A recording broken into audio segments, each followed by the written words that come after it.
सूरत के डिंडोली में पुरानी रंजिश के आरोपी बदमाश वाघ गणिया की देर रात हत्या। 4 लोगों ने चप्पू से वार किया। मृतक पर पहले से 15 अपराध दर्ज थे।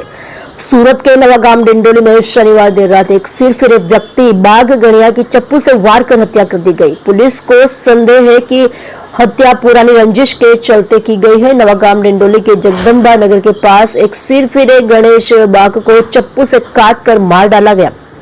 पता चला है कि यह हत्या 4 लोगों ने की है। हत्यारे की गणेश बाग से किसी बात पर बातचीत हुई थी, तभी अचानक 4 लोगों ने गणेश पर चक्कू, रेंबो जैसे हथियार से हमला कर दिया। सिरफिरे गणेश बाग को चप्पू से मारा गया और उसकी मौके पर ही मौत हो गई। घटना के बाद डिंडोली पुलिस मौके पर पहुंची।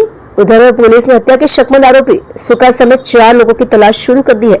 सिरफिरे गणेश बाग ने पहले उधरा में सूचीबद्ध तस्कर कालू उर्फ शंकर निकम की हत्या की थी। इसके अलावा पुलिस थाना में दर्ज मारपीट, चेन स्नेचिंग और हत्या के प्रयास सहित 10 से 15 अपराध दर्ज किए गए। इसके अलावा गणिया के ऊपर पासा के तहत भी 2 बार कार्यवाही की गई। आप देख रहे हो गुजरात इंडिया न्यूज, सपना राजपूत के साथ।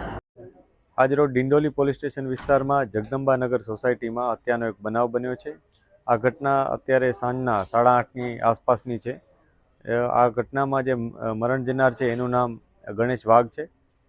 एमां एना मित्रों साथे बेसेल होवानी प्राइमरी इन्फॉर्मेशन है, परंतु आ घटना एमां मित्रोमांथी कोई करी है अथवा अन्य कोई करी है एनी तपास अत्यारे चालू है। जे आरोपी है एनी अमे जांच पड़ताल करी रह्या छीए। एने नजरे जुनार कोई है कि नहीं ए अथवा सीसीटीवी फूटेज मार्फत पण अमे तपासी रह्या छीए। एक आरोपी है कि केटला वधारे छे ए पण अमे तपासी रह्या छीए। जे पण माहिती मळशे ए मुजब आगळनी कायदेसરની કાર્યવાહી કરવામાં આવશે।